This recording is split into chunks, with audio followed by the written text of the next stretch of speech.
আসসালামু আলাইকুম রহমতুল্লাহি ওবারাকাতু ওয়াসসালামু ওয়াসসালাতু আলা আশরাফিল আম্বিয়ান ওয়া নাবিয়ানা মুহাম্মদ ওয়া তাবিন ওয়া আজমাইন রব্বি ইশরাহ লি সাদরি ওয়া ইয়াসসির লি আমরি ওয়াহলুল উকদাতাম মিন লিসানি ইয়াফকাহু কওলি রব্বি জিদনি ইলমা রব্বানা জিদনা ইলমা রব্বানা জিদনা ইলমা। আমরা আজকে ইনশাল্লাহ সূরা আদ-দুহা নিয়ে আলোচনাটা করব। দুইটা সূরা আমরা জানি, সূরা আদ-দুহা এবং সূরা আন-নাসরা। আলাম নাসরা যে সূরাটা, এই দুটো সূরা হচ্ছে একেবারেই জোড়া একটা মানে একটা জোড়া সূরা, যেখানে আলোচনার কন্টিনিউয়েশন আছে, যেখানে আমরা দেখব যে বিষয়বস্তুর ফ্লো আছে। তো আমরা আজকে প্রথম যে সূরা আদ-দুহা যেটা নিয়ে আমরা আলোচনা করতে চাচ্ছি, 93 নম্বর সূরা, এটা নিয়ে আমরা আলোচনাটা শুরু করছি। আউযু বিল্লাহি মিনাশ শাইতানির রাজিম, বিসমিল্লাহির রহমানির রহিম। ওয়াদ-দুহা ওয়াল-লাইলি ইযা সাজা মা ওয়াদ্দাআকা রাব্বুকা ওয়া মা ক্বালা ওয়ালাল আখিরাতু খায়রুল লাকা মিনাল উলা ওয়ালাসাউফা ইউ'তিকা রাব্বুকা ফাতারদা আলাম ইয়াজিদকা ইয়াতীমান ফাআওয়া ওয়া ওয়াজাদাকা দাল্লান ফাহাদা ওয়া ওয়াজাদাকা আইলান ফাআগনা ফাআম্মাল ইয়াতীমা ফালা তাকহার ওয়া আম্মাস সাইলা ফালা তানহার ওয়া আম্মা বিনিআমাতি রাব্বিকা ফাহাদ্দিস। শুরুতেই আমরা দেখছি যে আল্লাহ সুবহানাহু ওয়া তাআলা শপথ করে বলতেছেন ওয়াদ-দুহা, শপথ হচ্ছে প্রভাতের উজ্জ্বলতার বা প্রথম প্রহরের। তো আমরা এতগুলো সূরা যে আমরা আলোচনা করলাম, তার মধ্যে সবগুলোতে আমরা দেখলাম যে আল্লাহ সুবহানাহু ওয়া তাআলা যখন শপথ করেন, তখন এটা একটা আমাদের দৃষ্টিকে আকর্ষণ করে, এবং এই শপথের বিষয়বস্তুটাকে সেন্টার করে আল্লাহ সুবহানাহু ওয়া তাআলা আমাদেরকে কিছু বলতে চান। হ্যাঁ, যেমন আমরা সূরা আসরে দেখেছি, সূরা 3-এ দেখেছি যে শপথের পরে ওই শপথের বিষয়বস্তুগুলাকে আল্লাহ সুবহানাহু ওয়া তাআলা একটা প্রেক্ষাপট তৈরি করে ওখান থেকে আমাদেরকে কিছু বলতে চাচ্ছেন, অথবা আমাদেরকে কিছু ইনফরমেশন দিচ্ছেন, বা এটা একটা আমাদেরকে দৃষ্টি আকর্ষণ করার পরে আমাদের সামনে মূল বিষয়বস্তুটা উপস্থাপিত হচ্ছে। তো এখানে আমরা দেখবো যে ওয়াদুহা অর্থাৎ হচ্ছে শপথ উজ্জ্বল দিনের বা দিনের প্রথম প্রহরের। এখন দোহা আসছে শব্দটা দহিয়া থেকে, তার মানে প্রকাশিত হওয়া, দৃষ্টিগোচর হওয়া, রৌদ্র পড়া, সূর্য কিরণে কষ্ট ভোগ করা। মানে এটা হচ্ছে কোন সময়টা, সকালের কোন সময়টা, এটা কিন্তু ভোর বেলাটা নয়, এটা হচ্ছে আপনার যখন সূর্য অলরেডি উঠে গেছে এই সময়টা। দোহার টাইমটা হচ্ছে সূর্য অলরেডি উঠে গেছে, 8টা 9টা এরকম সময়টা। বা বা আরো আর্লিও হতে পারে, সূর্য উঠে তো অনেক আগেই। হ্যাঁ, তো একদম ফুল সূর্যটা উঠে গেছে, মানে চারিদিকে আলোকিত, 7টা এরকম সময়টা হতে পারে। হুম। এরপরে বলা হচ্ছে ওয়াল লাইলি ইযা সাজা। হুম। শপথ রাতের, যখন সেটা অন্ধকারাচ্ছন্ন হয়। তাহলে একবার শপথ করলেন দিনের বেলার, আবার আল্লাহ সুবহানাহু ওয়া তাআলা শপথ করলেন রাতের বেলার। ওয়াল লাইলি ইযা সাজা, রাত যখন সেটা অন্ধকারাচ্ছন্ন হয়। মানে মাগরিবের আরো পরে, মাগরিবের তো অনেকক্ষণ পর্যন্ত, মাগরিবের পরে ডে লাইটটা কিছুটা দেখা যায়, আরো যখন এশার সময় হয়ে যায় তখন কিন্তু কি একদম অন্ধকার। এই সময়টাকে আল্লাহ সুবহানাহু ওয়া তাআলা শপথ করে বলতেছেন যে ওয়াল লাইলি ইযা সাজা। তাহলে এই যে দুইটা সময়ের ভিন্নতা, এরপরে আল্লাহ সুবহানাহু ওয়া তাআলা আমরা দেখি যে তৃতীয় আয়াতে কনসেপ্টটা কি। তৃতীয় আয়াতে আল্লাহ সুবহানাহু ওয়া তাআলা বলতেছেন যে মা ওয়াদ্দা আকা রব্বুকা ওয়া মা কলা, যে মা ওয়াদ্দা আকা, আপনাকে তিনি ত্যাগ করেন নাই, কে? রব্বুকা, আপনার রব, ওয়া মা কলা, এবং না তিনি আপনার উপরে অসন্তুষ্ট হয়েছেন। আচ্ছা, তাহলে এখন আমরা যে কনসেপ্টের ফ্লোটা পাই, যে এটার প্রেক্ষাপটটা কি ছিল, কিভাবে আল্লাহ সুবহানাহু ওয়া তাআলা রাসূল সাল্লাল্লাহু আলাইহি ওয়াসাল্লাম কেন মনে করলেন, বা মানুষ কেন মনে করলো যে আল্লাহ আল্লাহ সুবহানাহু ওয়া তাআলা রাসূল সাল্লাল্লাহু আলাইহি ওয়াসাল্লামের উপর নারাজ হয়েছেন, বা তিনি এই যে রাসূল সাল্লাল্লাহু আলাইহি ওয়াসাল্লামকে মনোকষ্টের কারণটা কি ছিল। এই যে এই প্রেক্ষাপটটা যদি আমরা জানি, মানে জানার চেষ্টা করি, তাহলে আমরা দেখব যে ওহী আসা কিছু সময়কাল পর্যন্ত বন্ধ ছিল, যার কারণে রাসূল সাল্লাল্লাহু আলাইহি সাল্লাম বিশেষভাবে উদ্বিগ্ন হয়ে পড়েছিলেন। এমনিতে আমরা জানি যে ওহী আসার ব্যাপারটা কিন্তু রাসূল সাল্লাল্লাহু আলাইহি সাল্লামের জন্য অত্যন্ত শারীরিকভাবে কষ্টকরও ছিল। কারণ ওহীগুলো হচ্ছে আল্লাহ সুবহানাহু ওয়া তাআলার কালাম, আর এই কালামগুলো অত্যন্ত হেভি ওয়ার্ডস, অত্যন্ত ভারী।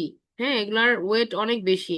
যেমন এটা আমরা যে শুধু এমনি মানে ভারী বলতে যে শুধু মূল্য বেশি সেটাই না, বরং এটা যখন আসতো রাসূলুল্লাহামের উপর ওনার ফিজিক্যালি অনেক কষ্ট হইতো। যেমন অত্যন্ত শীতের সময়ও যখন কোরআন নাজিল হইতো রাসূলুল্লাহাম ঘামায় যেতেন। আবার যখন তিনি তার উটের পিঠে থাকতেন উটটা কিন্তু বসে যাইতো, এবং ওই উটটা যে বালুর মধ্যে বসে যাইতো কোরআন নাজিলের সময়, বালুর মধ্যে উটের হাঁটুগুলা ডেবে যাইতো। মানে উটটা মনে হইতেছিল যে বালুর মধ্যে সিঙ্ক হয়ে যেতেছে, বসে যেতেছে এরকম। এভাবে মানে এত হেভি কোরআনের আয়াতগুলা যখন নাজিল হতো এভাবে চাপের চাপের জন্য ওটা বসে যেত একেবারে ফিজিক্যালি বালুর মধ্যে, ওর পা গুলা ডুবে যেত, এরকম অবস্থা হয়ে যেত। আর আরেকটা হচ্ছে যে রাসূল সাল্লাল্লাহু আলাইহি সাল্লামও যখন হাঁটু ভেঙে মানে মানে বসে পড়তেন, বা তিনি বসতেন, তখন তার প্রেসার পড়তো অনেক ওনার হাঁটুর উপরে। হ্যাঁ, তো এইভাবে আমরা ওনার ফিজিক্যাল কষ্ট থেকে আমরা বুঝতেছি যে আল্লাহর এই আয়াতগুলো নাজির হওয়াটা কিন্তু কি কষ্টকর ছিল। তারপরেও এটা আসার ফলে রাসূল সাল্লাল্লাহু আলাইহি ওয়াসাল্লামের একটা রাসূল সাল্লাল্লাহু আলাইহি ওয়াসাল্লাম একটা আহ আহ বলতে পারেন যে আহ এই এই ওহির জন্য রাসূল সাল্লাল্লাহু আলাইহি ওয়াসাল্লামের একটা ব্যাকুলতা ছিল। হ্যাঁ, ওনার ফিজিক্যাল কষ্টের পরেও তিনি চাইতেন যে জিবরাইল আলাইহিস সালাম তার কাছে আসুক ওহী নিয়ে বা বার্তা নিয়ে। এবং কখনো যদি জিবরাইল আলাইহিস সালামের আসতে দেরিও হইতো, রাসূল সাল্লাল্লাহু আলাইহি ওয়াসাল্লাম বলতেন যে আপনি আজকে আসতে এত দেরি করেছেন, বা আপনার জন্য অপেক্ষায় আছি, বা আপনি দেরি করেছেন কেন, এরকম। তো এই যে ব্যাপারটা যে রাসূল সাল্লাল্লাহু আলাইহি সাল্লামের ব্যাকুলতা ছিল ওহির ওহির জন্য, এটা কেন, এটা যদি আপনি জিজ্ঞেস করেন যে এটা কেন ছিল, কারণ তিনি সর্বশেষ নবী, আল্লাহ সুবহানাহু ওয়া তাআলা তাকে এত বড় একটা দায়িত্ব দিয়েছেন। যখন ওহী আসতো বা কোনো প্রেক্ষাপটে ওহী আসতো, তো ওই প্রেক্ষাপটের situation at the same time কি রাসূল সাল্লাল্লাহু আলাইহি ওয়াসাল্লাম কিন্তু মানে তিতিক্ষায় থাকতেন যে কবে আল্লাহ সুবহানাহু ওয়া তাআলার সাথে তার কমিউনিকেশনটা হবে ওহীর থ্রুতে। তো এটা তার একটা ফুলফিলমেন্ট বলতে পারেন, যে রাসূলের যে রিসালাতের যে ধারাবাহিকতায় যে রাসূল সাল্লাল্লাহু আলাইহি ওয়াসাল্লাম শেষ নবী, তার নবুয়তের একটা মানে পরিচয়, এবং সেই সাথে তার অ্যাকমপ্লিশমেন্ট, যে যখন ওহিটা আসতো রাসূল যখন এটা রিসিভ করতেন, তিনি এটাকে গ্রহণ করতেন আর কি, মানে সানন্দে গ্রহণ করতেন এই এই ওহির বার্তাটাকে, যদিও তার কষ্ট হইতো। তো এই জিনিসটা আমরা বুঝতে পারলাম যে বস্তুত ওহী নাযিল হওয়ার প্রাথমিক কালে রাসূল সাল্লাল্লাহু আলাইহি ওয়াসাল্লামের স্নায়ুমণ্ডলীর উপরে এক তীব্র এবং দুঃসহ প্রভাব পড়তো, এবং কখনো ওহির তীব্র চাপ সহ্য করার অভ্যাস তার তখনও ওহির এই চাপ সহ্য করার অভ্যাস তার হয়েছিল না। আর আর আল্লাহ সুবহানাহু ওয়া তাআলা হয়তো এই কারণেই তাকে অবকাশ এবং বিরতি দেওয়ার একটা অপরিহার্যতা আল্লাহ সুবহানাহু ওয়া তাআলা রেখেছিলেন। হ্যাঁ, কারণ এটা ফিজিক্যালি যেমনটা এক্সস্টিং, একইভাবে এটা গ্রহণ করার যে ক্যাপাসিটি আস্তে আস্তে তৈরি হবে, এটাও আল্লাহ সুবহানাহু ওয়া তাআলা সময় দিয়ে দিয়ে রাসূল সাল্লাল্লাহু আলাইহি ওয়াসাল্লামকে গ্রো করিয়েছেন, বা তিনি ম্যাচিউর হওয়ার জন্য সময় দিয়েছেন, বা অ্যাডজাস্ট হওয়ার জন্য সময় দিয়েছেন। তো এটা একটা প্রেক্ষাপট বা দিক হতে পারে। এখন এই যে ওহী আসা বন্ধ ছিল, এটা আমরা কিভাবে জানি? দুইটা হাদিস থেকে জানা যায়। এক হচ্ছে পজিটিভ, আর একটা হচ্ছে নেগেটিভ। পজিটিভ হচ্ছে কি, খাদিজা রাদিয়াল্লাহু আনহা তিনি রাসূল সাল্লাল্লাহু আলাইহি ওয়াসাল্লামকে বলতেছেন যে আপনি এত চিন্তিত হবেন না, যে আপনি যেহেতু অত্যন্ত উদ্গ্রীব হয়ে থাকেন ওহী আসার ব্যাপারে, হয়তো এই কারণেই ওহী আসাটা কি হয়ে আছে, স্টপ হয়ে আছে। মানে আপনি যে অতি এক্সাইটেড, হ্যাঁ, বা একটা আছে না যে অত্যন্ত আগ্রহ নিয়ে থাকা, হ্যাঁ, অত্যন্ত আগ্রহ নিয়ে থাকা, কখন আসবে, কি কি হচ্ছে, হ্যাঁ, এই যে একটা এক্সাইটেড অবস্থায় থাকা অলওয়েজ। তো আল্লাহ রাসূলের মিসেস খাদিজা রাদিয়াল্লাহু আনহা তিনি রাসূল সাল্লাল্লাহু আলাইহি ওয়াসাল্লামকে এটা বলতেছেন যে আপনি হয়তো অতিরিক্ত আপনি প্রেশার নিচ্ছেন, বা আপনি খুব এক্সাইটেড হচ্ছেন সব সময় বেশি, হয়তো এই কারণে ডিলে হচ্ছে। আবার ওদিকে রাসূল সাল্লাল্লাহু আলাইহি ওয়াসাল্লামের এই এই পেরেশানিটা এত বেশি হয়ে গেছিল যে তিনি তার চিন্তায়, মানে এই যে ওহী বন্ধ হওয়াতে তিনি এতটাই চিন্তিত হয়ে গেছিলেন, আর চারিদিকের মানুষও নানা রকমের কটু মন্তব্য করতেছিল, যে তিনি একেবারে চিন্তায় বেড রিডেন হয়ে গেলেন, মানে একদম বিছানায় তিনি পড়ে গেলেন। এবং আমরা জানি যে রাসূল সাল্লাল্লাহু আলাইহি সাল্লামের উপরে কিন্তু তাহাজ্জুদের সালাতটা ফরজ ছিল, বা তিনি সেই সময়ে মানে উঠাটা তার জন্য কি ম্যান্ডেটরি এরকম ছিল, সলাটটা, তাহাজ্জুদের সলাটটা, কিন্তু আমাদের জন্য নয়। তো এই যে রাসূল সাল্লাল্লাহু আলাইহি সাল্লাম যে উঠে যখন তেলাওয়াত করতেন রাতের নামাজটা, তার তেলাওয়াতের তার তেলাওয়াতের যে শ্রুতিমধুর যে তেলাওয়াত, সেটা শোনার জন্য কি তার শত্রুরাও কিন্তু কি তার ঘরের দেয়ালে কান পাততো। তো যখন এই ওই আশাটা অফ হয়ে গেল, এবং তিনি পেরেশানিতে এতটাই ছিলেন যে তাহাজ্জুদের সময় তিনি আহ উঠতে পারাটাও তার জন্য কষ্টকর হয়ে যাচ্ছিল, তার প্যারালাইজড অবস্থার মতো একদম, মানে তার শরীর নিথর হয়ে যাচ্ছিল এরকম চিন্তায়, স্ট্রেসের কারণে। তো তখন এই যে আবু জাহেলের স্ত্রী তাকে কষ্ট দিয়ে বলতেছিলেন যে তো তোমার শয়তান তোমাকে ছেড়ে দিয়ে চলে গেছে। হ্যাঁ, মানে যেহেতু জিবরাইল আলাইহিস সালাম আসতেছেন না এবং রিসাইটেশন শোনা যাইতেছে না রাসূলের ঘর থেকে, মানে কমে গেছে, তো তখন এভাবে করে তাকে এই কথাটা বলা হয়েছে যে তোমার শয়তান তোমাকে ছেড়ে চলে গেছে কিনা। তার মানে এটাতে তারা আনন্দিত, তোমার সাথে এভাবে করে তারা বলেছে।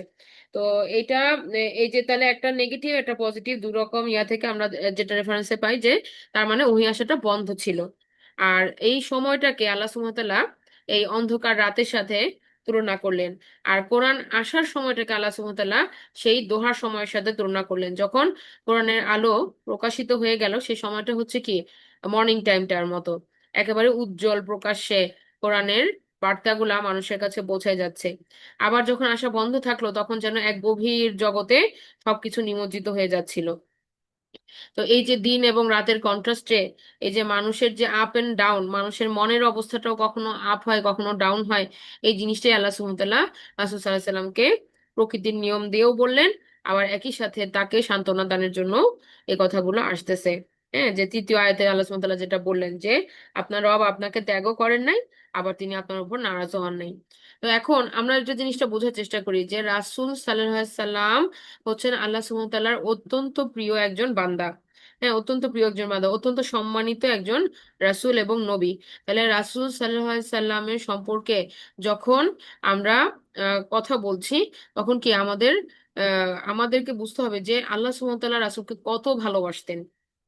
যে তার যে সাইকোলজিক্যাল যে কন্ডিশন গুলো সেগুলোকে আল্লাহ সুবহানাহু ওয়া তাআলা কিন্তু সময় সময় অ্যাড্রেস করেছেন। যেমন যখনই তিনি পেরেশান হয়েছেন, যেমন আমরা দেখি যে কাবা ঘর পরিবর্তনের সময়ও কিন্তু মানে কাবা ঘরের দিকে মুখ ফিরিয়ে নামাজ পড়তে না পারার কষ্টটা রাসূল সাল্লাল্লাহু আলাইহি ওয়াসাল্লামকে কষ্ট দিচ্ছিল, আল্লাহ সুবহানাহু ওয়া তাআলা সেটাও কিন্তু অ্যাড্রেস করেছেন।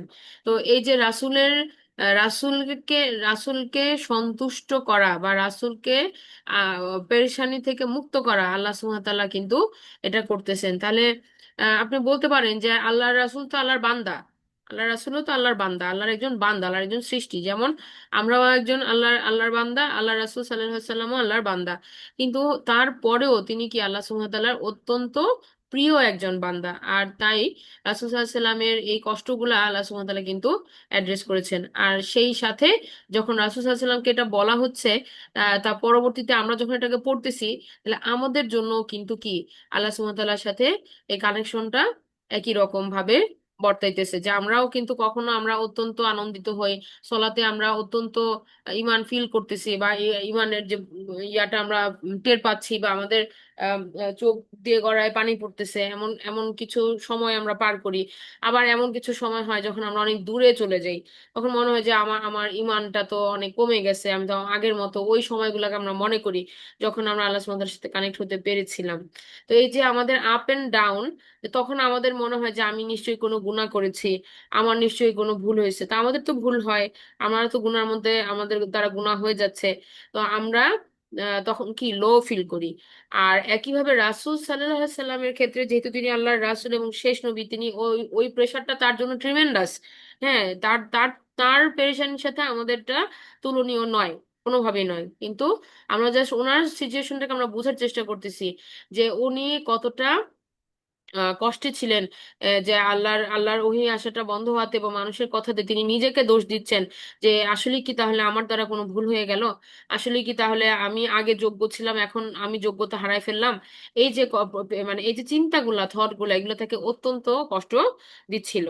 তো এখানে আল্লাহ সুবহানাহু ওয়া তাআলা তারপরে আস্তে আস্তে কি করলেন, তার এই আয়াতের মাধ্যমে তাকে রিলিফ দিলেন, আল্লাহ রাসূল সাল্লাল্লাহু আলাইহি সাল্লামকে রিলিফ দিলেন যে মা ওয়াদা রব্বুকা ওয়ামা কলা, তিনি আপনাকে ত্যাগও করেন নাই, আপনার রব আপনাকে ত্যাগও করেন নাই, এবং আপনার রব আপনার উপর অসন্তুষ্ট হন নাই।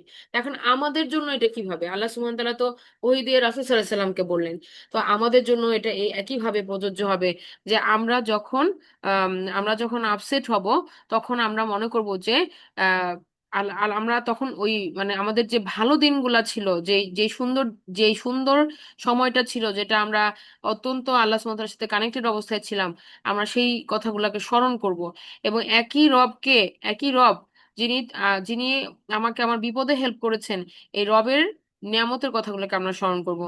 তাহলে এইভাবে আমরা কি করতে পারবো, আমরা তখন বুঝবো যে আল্লাহ সুবহানাহু ওয়া তাআলা যেটা রাসূল সাল্লাল্লাহু আলাইহি ওয়াসাল্লামকে বলতেছেন সেটা একইভাবে কি আমাদের জন্য প্রযোজ্য, যে তিনি আমাদেরকে কখনো ত্যাগ করেন না, তিনি সবসময় আমাদের সাথে আছেন।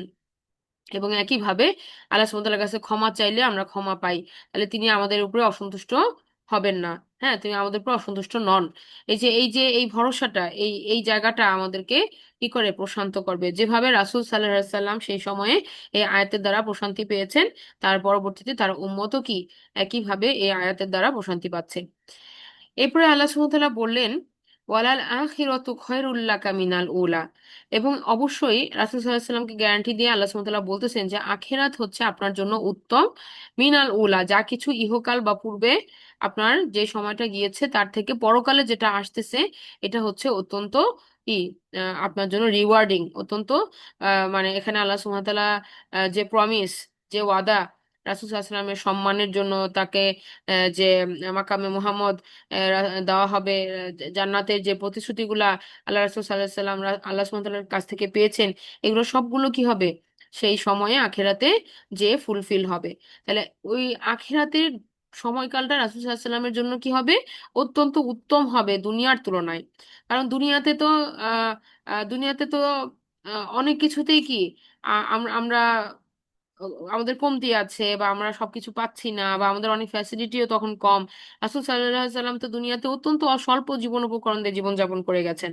তো আল্লাহ সুবহানাহু ওয়া তাআলা তার এই কষ্টটাকেও কম্পেয়ার করতেছেন, যে এই কষ্টটা আখিরাতের যে রিওয়ার্ড সেটার তুলনায় কিছু না। হ্যাঁ, তো এইভাবে করে আমরাও কি বোঝার চেষ্টা করব যে আল্লাহ তো বলছেন দুনিয়াটা কষ্টের জায়গা, আল্লাহ তো বলছেন দুনিয়াটা পরীক্ষার জায়গা।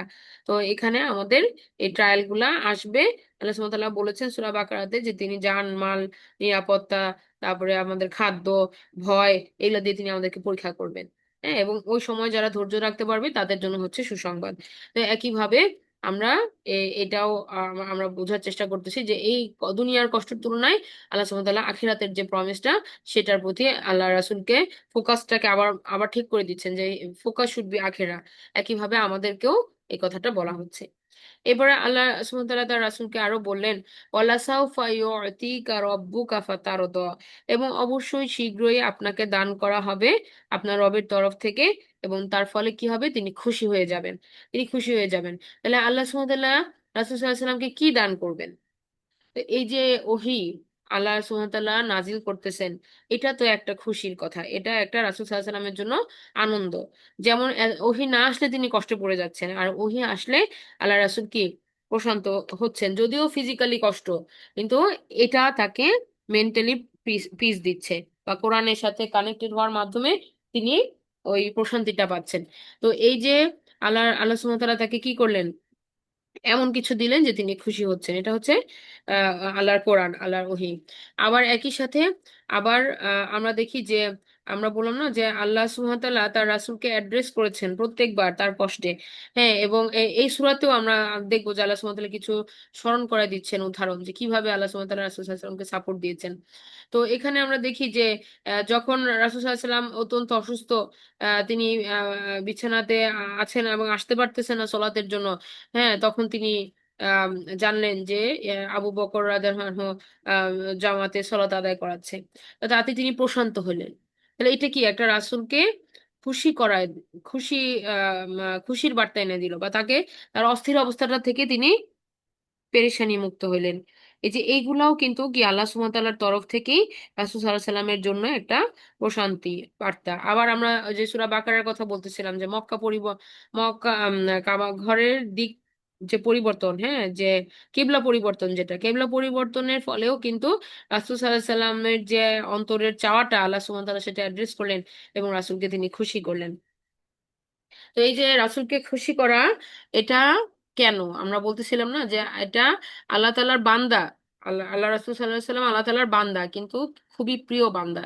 হ্যাঁ, এবং আল্লাহর বন্ধু। হ্যাঁ, তো এখানে আহ, তার সম্মান, তার তার অন্তরের যে কষ্ট সেগুলা আল্লাহ সুবহানাহু ওয়া তাআলা মোচন করেছেন, তাকে সম্মানিত করেছেন এবং তার কষ্ট মোচন করেছেন।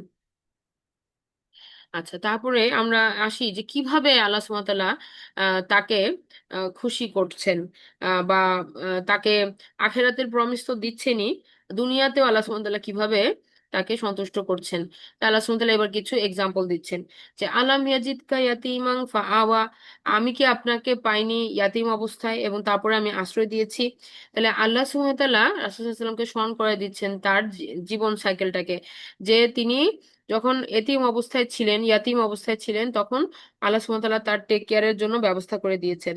হ্যাঁ, তাহলে রাসূল সাল্লাল্লাহু আলাইহি ওয়াসাল্লামের চাইল্ডহুডটা যদি দেখেন যে মানে খুবই আপনার মানে কষ্ট লাগবে যে একটা শিশু সন্তান, আমাদের সন্তানদেরকে আমরা আমরা কি ভাবতে পারি মা বাবা ছাড়া সে কিভাবে বড় হবে, কোথায় কার কাছে।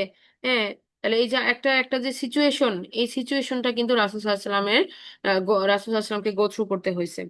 এবং তারপরে যে তার দাদার কাছে যে তিনি বড় হয়েছেন, তিনিও কিন্তু মানে খুব তাড়াতাড়ি তাকে ছেড়ে ইন্তেকাল করেছেন। তো এইভাবে তাকে কিন্তু অল্প সময়ের মধ্যে এই যে একটা আল্লাহ সুবহানাহু ওয়া তাআলা কিন্তু মানে ইন্ডিপেন্ডেন্ট হওয়া শিখাইছেন। হ্যাঁ, বা আল্লাহ সুবহানাহু ওয়া তাআলা কিন্তু তাকে যে নিজেকে টেক কেয়ার করা, নিজেকে আহ নিজেকে আহ গুছায় নেওয়া, হ্যাঁ, পরনির্ভরশীলতা কমানো, এগুলা কিন্তু আল্লাহ সুবহানাহু ওয়া তাআলা রাসূল সাল্লাল্লাহু আলাইহি সাল্লামকে কষ্টের মধ্যে দিয়ে দিয়ে কিন্তু তৈরি করে নিয়েছেন। তো এইটাই আল্লাহ সুবহানাহু ওয়া তাআলা বলতেছেন যে হ্যাঁ, আপনি ইয়াতীম অবস্থায় আমি আপনাকে পেয়েছি, মানে এটা তো আল্লাহ সুবহানাহু ওয়া তাআলারই প্ল্যান যে তিনি এইভাবে বড় করবেন রাসূল সাল্লাল্লাহু আলাইহি সাল্লামকে। তাহলে তারপরেও তিনি কি করেছেন, চারিদিক থেকে যে প্রয়োজনীয় যতটুকু সাপোর্ট রাসূল সাল্লাল্লাহু আলাইহি ওয়াসাল্লামের দরকার শিশু অবস্থায়, তারপরে তার কৈশোর অবস্থায়, তারপর তার যে মানে শৈশব এবং কৈশোর অবস্থায়, এবং তারপরে তার যৌবন কালে, হ্যাঁ, তার বিবাহ যে ব্যবস্থা, এই সবগুলো আল্লাহ সুবহানাহু ওয়া তাআলা কি করছেন, টেক কেয়ার করেছেন। তাহলে এই যে প্রয়োজনের সময় তার প্রয়োজনগুলোকে আল্লাহ সুবহানাহু ওয়া তাআলা কি করেছেন, অ্যাড্রেস করেছেন। তারপরে বলা হচ্ছে ওয়াজাদাকা দল্লাং ফাহাদা, যে আহ, আমি কি আপনা তিনি তিনি আপনাকে পেয়েছিলেন, ওয়াজাদাকা, আপনাকে পেয়েছিলেন দল্লাং ফাহাদা। দল্লাং আমরা জানি যে দল্লাং অর্থ হচ্ছে পথ খুঁজে না পাওয়া, পথ হারিয়ে ফেলা। হ্যাঁ, এবং হাদা মানে হচ্ছে পথের দিশা দেখানো। এখন আমরা যেটা বললাম যে রাসূল সাল্লাল্লাহু আলাইহি সাল্লামের ক্ষেত্রে এই কথাটা কিভাবে প্রযোজ্য, আমরা সাধারণ মানুষের জন্য আমরা বলতে পারি যে দল্লা হচ্ছে পথভ্রষ্টতা বা পথ হারায় ফেলা বা ভুল কাজে ভুল পথে চলে যাওয়া। কিন্তু রাসূল সাল্লাল্লাহু আলাইহি সাল্লামের জন্য এটা কিভাবে প্রযোজ্য, তার দ্বারা তো কোনো গুনাহ হয় নাই। রাসূল সাল্লাল্লাহু আলাইহি সাল্লামের দ্বারা তো কোনো গুনাহ হয় নাই, তাহলে এই কথাটা তার জন্য কিভাবে প্রযোজ্য। এখানে মুফাসসিরিনে কেরামরা বলেছেন এইভাবে যে দল্লা কথাটা আসলে যদি আমরা অরিজিন খুঁজি, তাহলে দল্লা মানে কি, দল্লা মানে হচ্ছে যেটা আমরা বললাম যে পথ হারিয়ে ফেলা। তো একটা পথ হারিয়ে ফেলা মানে এই না যে সে একটা ভুল পথে চলা শুরু করে দিল। যে পথ হারিয়ে মানুষ কিন্তু দাঁড়িয়েও থাকে, যে আমি এখন ডানে যাব না বামে যাব, আমি তো কোন পথটাকে আমি গ্রহণ করব, কনফিউশনে থাকা। হ্যাঁ, চুজ করতে না পারা যে আমি এখন কোন পথটাকে আমি গ্রহণ করব। তো এই পজিশনটা হচ্ছে রং স্টেপ না দেওয়ার আগের পজিশন, যে রং স্টেপও দিচ্ছেন না, আবার আবার কোন পথে যাবেন সেটা বুঝতেও পারতেছেন না। এটা হচ্ছে রাসূল সাল্লাল্লাহু আলাইহি সাল্লামের জন্য প্রযোজ্য, কারণ আমরা আসলে সম্মান রক্ষা করি, আমরা আমরা এমন ভাবে এমন কিছু মিস ইন্টারপ্রেট করবো না বা বলবো না, তাতে কি হবে, সমস্ত আমাদের আমল কিন্তু নষ্ট হয়ে যাবে যদি কেউ আমরা মিথ্যা কিছু বলে ফেলি রাসূল সাল্লাল্লাহু আলাইহি সাল্লামের এগেইনস্টে। তো এখানে আমাদের সাবধানতা অবলম্বন করতে হবে যে এই কথাটা রাসূল সাল্লাল্লাহু আলাইহি সাল্লামের জন্য মুফাসসিরিনে কেরাম এভাবেই বলেছেন, যে তিনি কোরআন নাজিলের পূর্বে তিনি ধ্যানরত অবস্থায় ছিলেন, তো তাকে চারিপাশের পরিবেশ এত কষ্ট দিত যে তিনি এগুলো থেকে একটা মানে পরিত্রাণের উপায় খুঁজতেছিলেন যে কি করা যায়, কিভাবে করা যায়। তো তিনি বাড়িতেও তিনি মন মন দিয়ে এটা চিন্তা করতে পারতেছিলেন না, তখন তিনি কোথায় চলে যাচ্ছিলেন, পাহাড়ের গুহায় চলে যাচ্ছিলেন। সেখানে যে তিনি চিন্তা করতেছিলেন যে এই পরিবেশ থেকে কিভাবে বের হওয়া যায়। তো এই যে তার চেষ্টা, যে এই পথ থেকে যে পথের দিশা খুঁজে না পাওয়া, সেই জায়গাটা থেকে আল্লাহ সুবহানাহু ওয়া তাআলা তাকে কোথায় নিয়ে আসলেন, তাকে পথের দিশা দেখাইলেন, ফাহাদা। হ্যাঁ, অতঃপর তিনি তাকে পথের দিশা দেখালেন। এরপর দেখেন বলা হচ্ছে যে ফাওয়াজাদাকা আইলান ফাআগনা, এবং তিনি আপনাকে পেয়েছেন আইলান মানে অভাবী অবস্থায়, দৈন্য অবস্থায়, ফাআগনা অতঃপর আপনাকে তিনি অভাবমুক্ত করেছেন। তাহলে রাসূল সাল্লাল্লাহু আলাইহি সাল্লাম যখন তার যখন তিনি আম, তার অর্থনৈতিকভাবে তিনি তিনি ফ্রি ছিলেন না যে সময়টাতে, তখন আল্লাহ সুবহানাহু ওয়া তাআলা কিন্তু তাকে এই ব্যবসার ব্যবস্থাটা করে দিয়েছেন খাদিজা রাদিয়াল্লাহু আনহার মাধ্যমে। হ্যাঁ, তো প্রথম দিকে আল্লাহ রাসূল কিন্তু আমরা জানি যে মানে যে রাখালের যে কাজটা, হ্যাঁ পশু চড়ানো, এই কাজটা করেছিলেন। তার পরবর্তীতে আল্লাহ সুবহানাহু ওয়া তাআলা খাদিজা রাদিয়াল্লাহু আনহার মাধ্যমে কিন্তু তাকে যে ব্যবসা করার যে সুযোগটা সেটা করে দেন। তাহলে এই যে এইটাও আল্লাহ সুবহানাহু ওয়া তাআলার একটা প্ল্যানিং। আর আরেকটা কথা আমরা আপনাদেরকে যে সূরা কুরাইশ যখন আমরা পড়তেছিলাম তখন আমরা বলছি না যে এই যে এই যে আব্রাহারের বাহিনীকে পাখি দিয়ে ধ্বংস করা এবং কাবা ঘরকে ধ্বংস করতে না দেওয়া, এই এই জায়গাটাতে আল্লাহ সুবহানাহু ওয়া তাআলা এমন একটা কুরাইশদেরকে এমন একটা জায়গায় নিয়ে গেলেন যেটার পরবর্তী বেনিফিটটা কিন্তু কে পাইছে? কুরাইশরা পেয়েছে। এবং ওই সময় কিন্তু রাসূল সাল্লাল্লাহু আলাইহি ওয়াসাল্লামের জন্মগ্রহণ। তো আল্লাহ সুবহানাহু ওয়া তাআলার প্ল্যানিং এর মধ্যে, মাস্টার প্ল্যানিং এ কিন্তু এই জিনিসটা ছিল যে যে আল্লাহ রাসূল এই কমিউনিটিতে তিনি ব্যবসা করবেন এবং এবং তিনি এখান থেকে বেনিফিটেড হবেন। তো আমরা প্রথম এটাকে কুরাইশরাও এটার ফল ভোগ করতেছিল। এট দ্য সেম টাইম কিন্তু রাসূল সাল্লাল্লাহু আলাইহি ওয়াসাল্লামের জন্য আল্লাহ সুবহানাহু ওয়া তাআলা এই চারিদিকের ব্যবস্থাপনাটা করে দিছেন। হ্যাঁ, ওই যে বললাম না যে আল্লাহ সুবহানাহু ওয়া তাআলার মাস্টার প্ল্যান আমরা তো আমরা তো বুঝি না। তো যেটা যে আল্লাহ সুবহানাহু ওয়া তাআলা কিভাবে টেক কেয়ার করছেন, আল্লাহ সুবহানাহু ওয়া তাআলার প্ল্যানিং মানে কত পূর্ব থেকে ছিল, এই জিনিসটা অসাধারণ। যে যখনই রাসূল সাল্লাল্লাহু আলাইহি ওয়াসাল্লামের যেটা যেটা প্রয়োজন ছিল, আল্লাহ সুবহানাহু ওয়া তাআলা কিন্তু সারাউন্ডিংটাকে সেভাবেই সেট আপ করে দিয়েছেন যে তার ওই ওই ওই ওই ওই পরিস্থিতি থেকে তিনি ওভারকাম করতে পারছেন। হ্যাঁ, বা ওই সুযোগটা তাকে তিনি গ্রহণ করতে পেরেছেন। এইভাবে করেই তার সারাউন্ডিং এ আল্লাহ সুবহানাহু ওয়া তাআলা যে নিয়ামত গুলা সেগুলাকে দিয়েছেন। তো খাদিজা রাদিয়াল্লাহু আনহার সাথে আল্লাহ সুবহানাহু ওয়া তাআলা রাসূল সাল্লাল্লাহু আলাইহি ওয়াসাল্লামের যে বিবাহের ইয়াটা, যে তার ব্যবস্থাটা, এটাও কি এই বিজনেস ট্রানজেকশনের ফলেই কিন্তু হয়েছে আমরা জানি। তো খাদিজা রাদিয়াল্লাহু আনহা কিন্তু তার বাসার দেখেন, তার পরিবারটা যদি সাপোর্টিং না হইতো তাহলে কি তিনি পারতেন পরিবার ছেড়ে গুহায় যেয়ে ধ্যানমগ্ন হইতে? আর আমরা জানি যে খাদিজা রাদিয়াল্লাহু আনহা কিন্তু তার জন্য কি এই পাহাড় চড়ে চড়ে খাবার নিয়ে যেতেন। তাহলে কতটা সাপোর্টিং, কতটা ভালোবাসা এখানে ছিল এই এই পরিবারে, যে এই পরিবারের সম্পূর্ণ সাপোর্ট তিনি পেয়েছেন। তাহলে একটা একটা একটা আহ, মানে লো কন্ডিশন থেকে তাকে একটা ওয়েল অ্যান্ড গুড এনভায়রনমেন্টের মধ্যে আল্লাহ সুবহানাহু ওয়া তাআলা কিন্তু নিয়ে আসছেন। হ্যাঁ, এখন তার আর্থিক অবস্থা তো আহ, আল্লাহ সুবহানাহু ওয়া তাআলা টেক কেয়ার করলেন। কিন্তু তারপরে তারপরে যেটা হলো যে আল্লাহ সুবহানাহু ওয়া তাআলা কিন্তু তাকে যে দিন মানে কোরআন কোরআন নাজিল হলো তার উপরে, হ্যাঁ রাসূল সাল্লাল্লাহু আলাইহি সাল্লামের উপরে। তো এইটা হচ্ছে কি যে সবচেয়ে বড় নেয়ামত রাসূল সাল্লাল্লাহু আলাইহি সাল্লামের প্রতি। তো এখানে আমরা যেটা দেখছিলাম যে এই এই পর্যন্ত তিনটা কথা আল্লাহ সুবহানাহু ওয়া তাআলা বললেন। একটা হচ্ছে যে ইয়াতিম অবস্থায় পাইলেন, এবং তারপরে কি করলেন, আল্লাহ রাসূলকে আল্লাহ সুবহানাহু ওয়া তাআলা বলেন যে ফা আওয়া, হ্যাঁ ইয়াতিমান অবস্থায় পেলেন এবং আশ্রয় দিলেন। তারপরে বললেন যে তিনি দল্লান অবস্থায় পাইলেন এবং তারপরে হেদায়েত দিলেন। এরপরে আল্লাহ সুবহানাহু ওয়া তাআলা বললেন যে তিনি আইলান অবস্থায় পেলেন, অভাবী অবস্থায় পেলেন, এবং আগনা অভাব মুক্ত করলেন। তাহলে তিনটা অবস্থা আমরা দেখি। একটা হচ্ছে ইয়াতিম অবস্থা, হ্যাঁ যেখানে একটা প্যারেন্টহুড মিসিং আছে। হ্যাঁ, যে প্যারেন্টিং এর যে যে প্রয়োজনীয়তাটা সেটা অন্যদের দ্বারা আল্লাহ রাসূলকে রাসূল সাল্লাল্লাহু আলাইহি সাল্লামকে গ্রোন আপ করাইছেন বা হেল্প করেছেন যেখানে তার সাহায্য প্রয়োজন ছিল। দ্বিতীয়ত আমরা আমরা দেখলাম যে তার যে যে কোন পথে তিনি যাবেন, পথের দিশা, হ্যাঁ এই সঠিক পথের দিশা তিনি দিয়েছেন। আর তারপরে হচ্ছে তার অর্থনৈতিক বা ইকোনমিক্যাল যে ক্রাইসিস, আল্লাহ রাসূলের ইকোনমিক্যাল ক্রাইসিসটাকে আল্লাহ সুবহানাহু ওয়া তাআলা আহ, আহ, মানে ব্যালেন্স করেছেন। তাহলে এই তিনটা জিনিস দেখেন, একটা মানুষ যদি তার পাশে তার তার কষ্টের সময় যদি সাপোর্ট পায়, সে যদি সঠিক দিনের উপরে থাকে বা সঠিক পথের উপরে থাকে, আর সে যদি অর্থনৈতিকভাবে স্টেবল হয়, তাহলে কিন্তু কি সে একটা গুড লাইফ লিড করতেছে বলা যাচ্ছে। এই তিনটা জিনিস যদি কেউ কম্বিনেশনে পায়, যে তার প্রয়োজনের সময় তার অভিভাবক হিসেবে আল্লাহ সুবহানাহু ওয়া তাআলা আছেন, তার আহ আহ, তার হেদায়েত হেদায়েত আল্লাহ সুবহানাহু ওয়া তাআলা তাকে দিয়েছেন, এবং তার অর্থনৈতিক ভাবে যে সলভেন্সি আল্লাহ সুবহানাহু ওয়া তাআলা সেটা তাকে দিয়েছেন। তাহলে এখন কি, সে কিন্তু একটা কমফোর্টেবল গুড পজিশনে সে আছে। এখন এরপর আল্লাহ সুবহানাহু ওয়া তাআলা তাকে বলতেছেন রাসূল সাল্লাল্লাহু আলাইহি সাল্লামকে এবং ফলোড বাই আস, আমাদের সকলকে, যে ফা আম্মাল ইয়াতীমা ফালা তাকহার, সুতরাং যখন ইয়াতিমের ক্ষেত্র আসবে তখন তার উপরে কঠোরতা আরোপ করবেন না।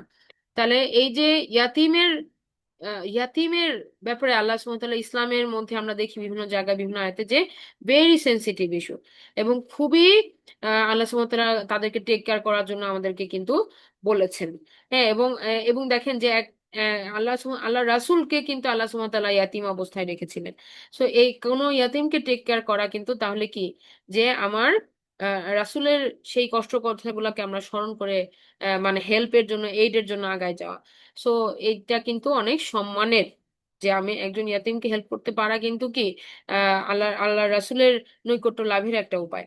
তো এই যে ফা আম্মাল ইয়াতিমা ফালা তাকহার, তাকহার মানে কি, কিভাবে কঠোর হয়, তাকে একটা ধমক দেওয়া, তাকে তাকে তাচ্ছিল্য করা, এমনকি মুখের অঙ্গভঙ্গি করাও।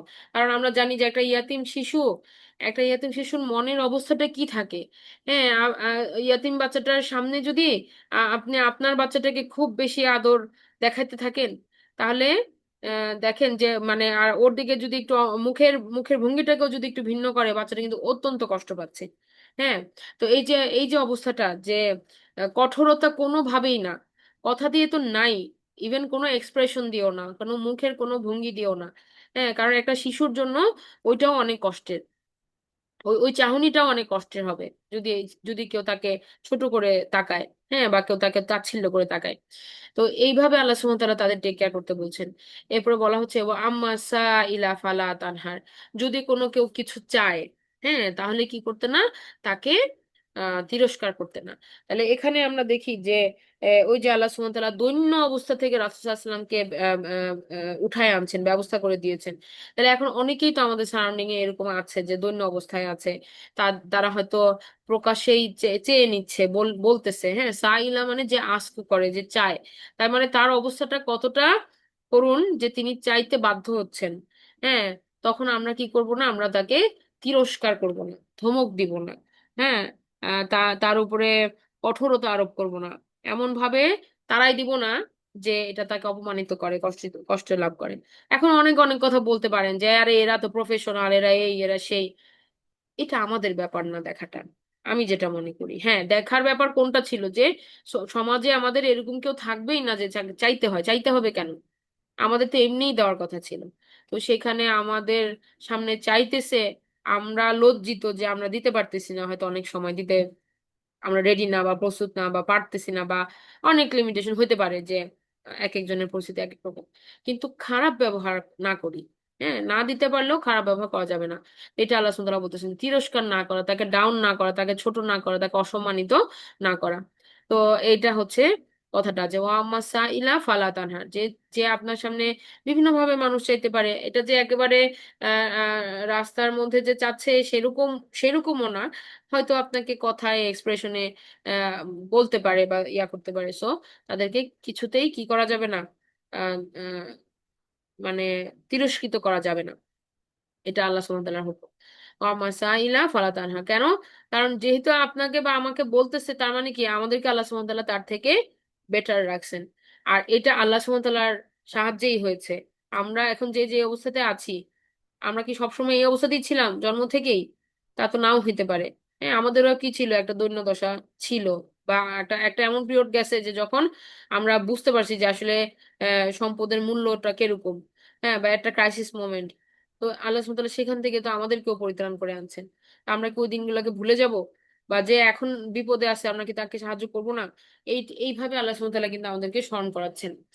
এরপর দেখেন বলা হচ্ছে ওয়া আম্মা বিনিয়ামাতি রব্বিকা ফাহাদ্দিস, যে আর প্রসঙ্গ বিনিয়ামাতি রব্বিকা, আপনার রব যে আপনাকে অনুগ্রহগুলা করেছে সেগুলো আপনি বর্ণনা করেন, ফাহাদ্দিস, সেগুলা বর্ণনা করেন। এখন কথা হচ্ছে যে আল্লাহ সুবহানাহু ওয়া তাআলা লাস্টে এসে এটা বললেন যে আল্লাহর অনুগ্রহের কথা অপরকে বর্ণনা করতে। এটা এটা এটাকে আমরা যদি বোঝার চেষ্টা করি যেটা আসলে কিরকম, আল্লাহ সুবহানাহু ওয়া তাআলা আমাদেরকে অনুগ্রহ করেছেন অনেক ভাবে, অনেক কিছু নিয়ামত দিয়ে।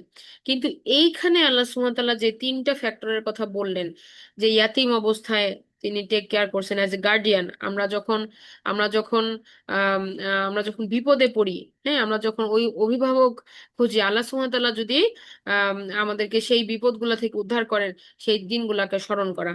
দ্বিতীয়ত আমরা যেটা দেখলাম যে পথ দেখানো, যে হেদায়েতের পথ দেখানো, হ্যাঁ, সঠিক পথে থাকা, কোরআনের বা আল্লাহ আল্লাহ রাসূলের দেখানো পথে থাকা, এই পথটা যদি কেউ পায়, তাহলে কি এটা অবশ্যই আল্লাহ সুবহানাহু ওয়া তাআলার সাহায্য এখানে আছে। আল্লাহ সাহায্য ছাড়া কেউ এই পথে আসতে পারবে না। তৃতীয়ত হচ্ছে যে অর্থনৈতিক সলভেন্সি, হ্যাঁ, যে আল্লাহ সুবহানাহু ওয়া তাআলা তো রিজিকের মালিক, তিনি যখন যেভাবে চাইছেন সেভাবেই কি আমরা পেয়েছি। তো এই যে অনুগ্রহগুলা, অনুগ্রহগুলার প্রত্যেকটার পেছনে কিন্তু একটা ক্রাইসিস ছিল, ক্রাইসিস ওভারকাম করে অনুগ্রহগুলো আসছে। এটা কিন্তু আমরা ভুলে যাইতেছি, আয়াতের মধ্যেই আছে। ক্রাইসিস বলছে, তারপরে আল্লাহ সুবহানাহু ওয়া তাআলা কিভাবে ওভারকাম করাইছেন সেটা বলছেন, ক্রাইসিস বলছেন, তারপরে কিভাবে ওভারকাম করাইছেন সেটা বলছেন। তো এখানে যখন কেউ নিয়ামত বর্ণনা করবে, তখন সে এইটা বলবে না যে আমার এতটা বাড়ি আছে, আমার এতটা গাড়ি আছে, এটা আল্লাহর নিয়ামত। আল্লাহ সুবহানাহু ওয়া তাআলা এই কথা বলতে বলেন নাই। তাহলে কি বলতে বলছেন? বলছে আমার যখন ছিল না, আমার একটা সময় আমারও ছিল না, কিন্তু আল্লাহর অনুগ্রহে আমি বর্তমানে পাইছি। কয়টা পাইছি এটা বলতে বলে নাই, কিন্তু বলছেন যে ওই যে ক্রাইসিস মোমেন্টে আল্লাহর সাহায্যটা যে আপনি পাইছেন বা আমি পাইছি, এইটা একটা মানুষকে বলা কেন, তাহলে ওই মানুষটা আশা পাবে, একটা ভরসা পাবে যে না আমিও তো তাইলে বিপদে আছি, তাহলে ওনাকে যেহেতু আল্লাহ সাহায্য করছে আমাকেও এক সময় করবে। এই যে মানুষকে ভরসা দেওয়া, মানুষকে আশা জাগানো, মানুষকে কাউন্সিল করা, যে আম, এই এই সময়গুলো থাকবে না, এই সময়গুলো দিয়ে আল্লাহ সুবহানাহু ওয়া তাআলা এরপরে গিফটটা দেন, এই কষ্টটা দিয়ে আল্লাহ সুবহানাহু ওয়া তাআলা এরপরে গিফটটা দেন। তো এইটা হচ্ছে এই আয়াতের উদ্দেশ্য। হ্যাঁ, আমি অহংকার ভরে কথা বলবো সেটা আমাকে বলতে বলেন নাই। আল্লাহ সুবহানাহু ওয়া তাআলা আমাকে অনেক কিছু দিয়েছেন, কিন্তু আমি কখন কোনটা বলবো, যে আমি ক্রাইসিস থেকে কিভাবে আল্লাহ আমাকে উঠাইছেন, এটা আমি মানুষকে বলবো। হ্যাঁ, যেন মানুষ আল্লাহর প্রতি ফিরে আসে, মানুষ আল্লাহর প্রতি ভরসা করে, মানুষ যেন আল্লাহমুখী হয়। এটা হচ্ছে উদ্দেশ্য। হ্যাঁ, তো আমরা ভুল বুঝবো না আয়াতটাকে, যে আমরা যে আল্লাহ তো বলতে বলছেন, তাহলে আমি আমি আল্লাহর নাম নে বলতে থাকি যে আল্লাহ দেখো আমি আল্লাহর দেওয়ায় আমি এই এই পাইছি, এই যে আমি এত এত গাড়ি, এইটা না। এটা আরো উল্টা ক্ষতি করবে। কেন? কারণ ইট উইল এক্সপ্রেস ডিফারেন্টলি। কারণ ওরকম বলতে শুরু করলে মানুষ বলবে যে এই দেখো ও তো ওর সম্পদের হিসাব দিতেছে, সেটা বলতে বলা হয়নি। হুম, তো এটাই যে আহ, যে ওই ওই ক্রাইসিস টাইমে আল্লাহ আল্লাহর সাহায্য না আসলে যে আমরা আমরা পারতাম না, বা সমস্ত কিছু যে আল্লাহ সুবহানাহু ওয়া তাআলার সাহায্যের ফলেই আমরা পেয়েছি, এইটা স্বীকারোক্তি দেওয়া এবং এটাকে গ্রহণ করা এভাবে যে আল্লাহ সুবহানাহু ওয়া তাআলার সাহায্যে আমি এটা পেয়েছি। হ্যাঁ, তো এই জিনিসটা বুঝতে হবে। এখন দেখেন যে আল্লাহ রাসূলের জন্য এই কথাটা কিভাবে প্রযোজ্য। এক এক হচ্ছে যে প্রত্যেকটাই তো আল্লাহ রাসূলের জীবন দিয়ে আল্লাহ সুবহানাহু ওয়া তাআলা উদাহরণ দিলেন, কিন্তু সবচেয়ে বড় নিয়ামতটা কি? সবচেয়ে বড় নিয়ামতটা কি? আমি কিন্তু অলরেডি কথার মধ্যে একবার বলে ফেলছি। সবচেয়ে বড় নিয়ামতটা কি? আল্লাহ রাসূল সাল্লাল্লাহু আলাইহি সাল্লাম যে কষ্টের মধ্যে এই যে ছিলেন, যে তার কাছে ওহী আসতেছে না, তো তারপরে কোন নিয়ামতে তিনি সেখান থেকে পরিত্রাণ পাইলেন? ওহী আসার মাধ্যমে। ওহী আসতেছে না পজিশন থেকে, ওহী আসার মাধ্যমে তিনি ওই কষ্টটা থেকে ওভারকাম হইলেন। তাহলে এই ওহীটা কি? ওহীটা হচ্ছে আল্লাহর কালাম, আল কোরআন। তাহলে এই বর্ণনাটা মানুষ কিভাবে করবে? কোরআনকে আরেকজনের কাছে প্রচার করার মাধ্যমে, কোরআনকে ডিসপার্স করার মাধ্যমে। যখন আমরা কোরআন নিয়ে আলোচনা করব, তখনই কি আল্লাহর সবচেয়ে বড় নিয়ামত যেটা আমরা পেয়েছি, যে হেদায়েত, এটা আমরা মানুষের কাছে পৌঁছে দিচ্ছি। যে আমিও তো এক সময় ভুলের মধ্যে ছিলাম, এটা মানুষকে কাউন্সিল করা, যে বোঝানো যে ইট টেক্স টাইম সামটাইমস, এটা কখনো কখনো সময় লাগে, কেউ কেউ বুঝতে বুঝতে অনেক সময় নিয়ে নেন, কিন্তু ওভারকাম করা যায়। হ্যাঁ, মানুষ ফিরে আসে। এই যে ফিরে আসার ঘটনাগুলো আমরা যখন শুনি, আমরা মোটিভেটেড হই না, যে মানুষ কোন কোন পজিশন থেকে কি কি পরিস্থিতিতে, হ্যাঁ, বিভিন্ন সময় সময় টার্ন করছেন। তো এই জিনিসগুলা শেয়ার করলে কি হয়, মানুষের ঈমান বাড়ে, যে আচ্ছা তাহলে এইভাবে সে ক্রাইসিস থেকে ওভারকাম হয়েছে, আল্লাহ তাআলাকে তার ডাকে এইভাবে সাড়া দিছেন। এই যে এই গল্পগুলো আমাদেরকে কি করে, মোটিভেট করে। আর এটা আল্লাহ সুবহানাহু ওয়া তাআলা বলতে বলছেন। হ্যাঁ, যে ও আম্মা বিনিয়ামাতি রব্বিকা ফাহাদ্দিস, বর্ণনা করতে। তাহলে রাসূল সাল্লাল্লাহু আলাইহি সাল্লামের জীবনী থেকে আমরা যে জিনিসটা এখানে শিখতেছি সেটা হচ্ছে কি, যে পরিস্থিতি পরিস্থিতি একরকম থাকবে না সব সময়, এবং এইটা ওভারকাম হয়ে যাবে, বা ওভারকাম আল্লাহ সুবহানাহু ওয়া তাআলাই করে দিবেন। এই এই এই যে ফ্লোটা, এই যে কনসেপ্টটা, এই কনসেপ্টটাই আমরা দেখবো যে পরবর্তী সূরাতে আবার কি করতেছে, ফ্লো করতেছে। সূরা আলাম নার সাথে। হ্যাঁ, আমরা আগামী ক্লাসে ইনশাল্লাহ এই দুইটা সূরাকে আবার একটু একসাথে দেখে আমরা কনক্লুশনে যাব। আমরা আজকে এখানে শেষ করছি। সুবহানাকা আল্লাহুম্মা ওয়া বিহামদিকা আশহাদু আল্লা ইলাহা ইল্লা আনতা আস্তাগফিরুকা ওয়া আতুবু ইলাইক। আসসালামু আলাইকুম ওয়া রাহমাতুল্লাহ। আসসালামু আলাইকুম। আসসালামু আলাইকুম ওয়া রাহমাতুল্লাহি ওয়া বারাকাতুহু।